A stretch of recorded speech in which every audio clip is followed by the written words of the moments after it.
നായ്ക്കളെ പാർപ്പിക്കാൻ വില്ലിങ്നെസ് പ്രകടിപ്പിക്കുന്നവരുടെ ഒരു expression of interest വിളിച്ചിട്ടുണ്ട്. തിങ്കളാഴ്ച അത് ഓപ്പൺ ചെയ്യും. അത് ഓപ്പൺ ചെയ്ത് അതിൽ നിന്ന് NGOകളെ സെലക്ട് ചെയ്യും.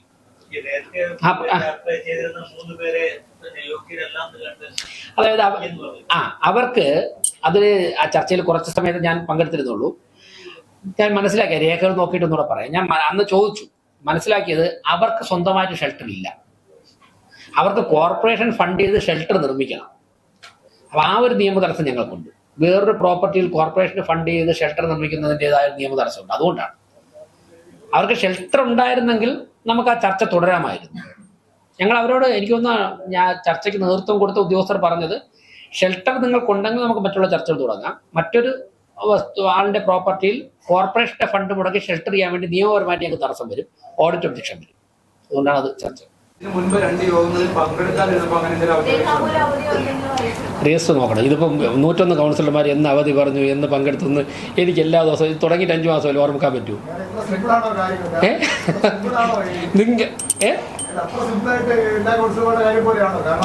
ഞാൻ പറഞ്ഞത് ഞാൻ പറയട്ടെ. സത്യത്തിൽ ഞാൻ ആ രജിസ്റ്റർ എല്ലാ ദിവസവും നോക്കേണ്ട ആവശ്യമില്ല. അതൊക്കെ ഉദ്യോഗസ്ഥരാണ് നിരീക്ഷിക്കുന്നത്, നോക്കേണ്ടത്. ഇപ്പം ആരെങ്കിലും അവധി അറിയിച്ചിട്ടുണ്ടെങ്കിൽ നിങ്ങൾക്ക് മാധ്യമപ്രവർത്തകർ എന്ന് വരുന്നവരല്ലേ.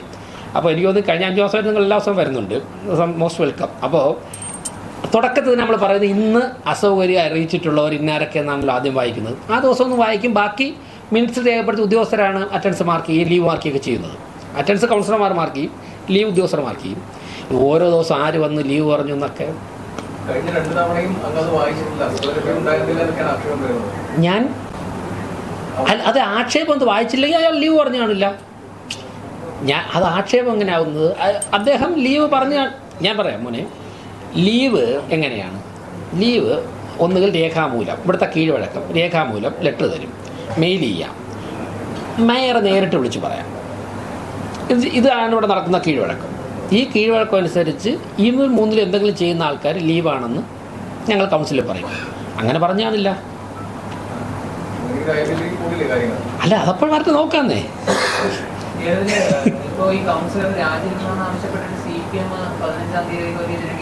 വളരെ വമ്പൻ പ്രശ്നമാണ് അത്. ജനാധിപത്യത്തിൽ അത് എല്ലാ ജനാധിപത്യത്തിൽ ഒരുപാട് സമരം നടത്തിയ ആൾക്കാരാണ് ഞങ്ങളൊക്കെ. അപ്പോൾ ജനാധിപത്യത്തിൽ നടത്തുന്ന എല്ലാ ഇടപെടലിനെയും സ്വാഗതം ചെയ്യുന്ന ആളാണ് ഞാൻ. അത് ഇനി നടക്കാൻ പോകുന്നതും കഴിഞ്ഞാൽ നടന്നതും ഇപ്പോൾ നടന്നുകൊണ്ടിരിക്കുന്നു എല്ലാം ശക്തമായിട്ടുള്ള ഇടപെടൽ ജനാധിപത്യം. എങ്കിൽ മാത്രമേ ജനാധിപത്യം ചടുലമായിരിക്കുള്ളൂ.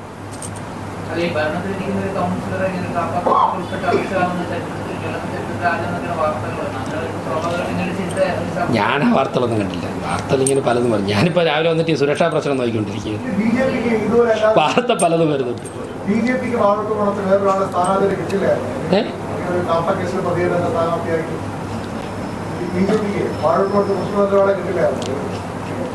എല്ലാവരും 101 പേരും വളരെ നല്ല കൗൺസിലർമാരാണ്.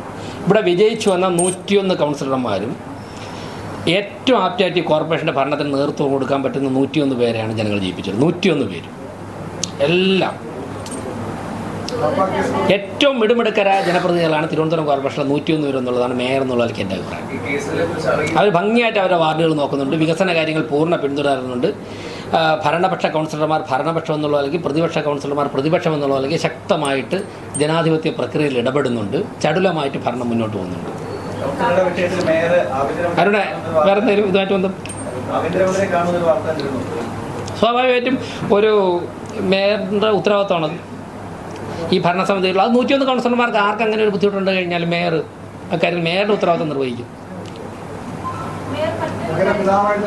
അല്ല, 101 കൗൺസിലർമാരിൽ ആർക്ക് അത്തരത്തിലൊരു സിറ്റുവേഷൻ വന്നാലും മേയർ എന്നുള്ള നിലയ്ക്ക് എൻ്റെ ഉത്തരവാദിത്തമാണ് എന്നുള്ളതാണ് എൻ്റെ ബോധ്യം. അത് നമ്മൾ നിർവഹിക്കും. ഞാനിപ്പോൾ 101 കൗൺസിലർമാരെ വീട്ടിൽ പോകുന്നുണ്ടല്ലോ, 100 പേരുടെയും പോയി തുടങ്ങിയല്ലോ. അല്ലാതെ 4-5 പേരുടെ വീട്ടിൽ പോയി. പിന്നെ സമയം കിട്ടുന്നതനുസരിച്ച് 100 പേരുടെയും ഇപ്പോൾ ഹാർബർ വാർഡിൽ പോയിരുന്നു, അഫ്സയുടെ വാർഡിൽ പോയിരുന്നു, സുധീഷിൻ്റെ വാർഡിൽ പൗണ്ടോടോ സ്വതന്ത്ര കൗൺസിലറുടെ വീട്ടിൽ പോയിരുന്നു. അങ്ങനെ 101 പേര്. അപ്പോൾ അവരുടെ വ്യക്തിപരമായും മേയർ എന്നുള്ള നിലയ്ക്ക് ഇടപെടേണ്ട കാര്യങ്ങളൊക്കെ ഇടപെടും. അങ്ങനെ ഇടപെടണ്ടേ? വേണ്ടേ? ശരി. ഒരു മീറ്റിംഗ് കൂടെ ഉണ്ട് അവിടെ. വേറെ എന്തെങ്കിലും ഇവിടെ എന്താ ചോദിച്ചില്ല കുട്ടി? ആ കുട്ടി ഓ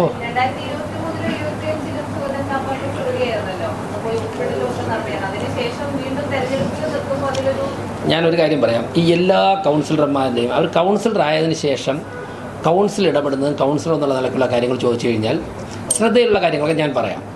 ഈ മത്സരിച്ച 100 വാർഡിലും ഒരുപാട് പേര് മത്സരിച്ചിട്ടുണ്ട്, 101 പേര് ജയിച്ചിട്ടുണ്ട്. ഇവരൊക്കെ കൗൺസിലിൽ വരുന്നതിന് മുമ്പ് ഏതൊക്കെ കേസിൽ പ്രതിയായിരുന്നു, അവരൊക്കെ എന്തൊക്കെ ചെയ്തിട്ടുണ്ട്, എന്നാണ് ജനിച്ചത്, ഇതത്രയും നമുക്ക് ഓർമ്മിച്ച് വെച്ചാൽ വേറൊന്നും ചെയ്യാൻ പറ്റില്ല.